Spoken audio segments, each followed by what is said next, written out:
Welcome, here I've got HUAWEI Enjoy 20 SE and I'm gonna show you how to turn on and off the camera location tags at this device. So at first we have to tap on the camera button to open it, and for now we are in the standard photo mode. From here let's go to the right corner to this button. When we pick it, we can open the advanced camera settings. Now let's slide a little bit to the general category, and here we have the location tag option with short information from the device that this tag photos and videos with location information. By using this button we can turn it off and turn it on as we need.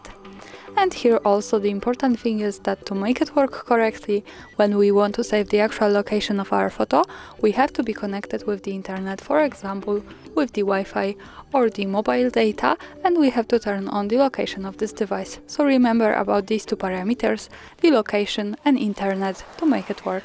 And that's all, thanks for watching, subscribe our channel and leave the thumbs up.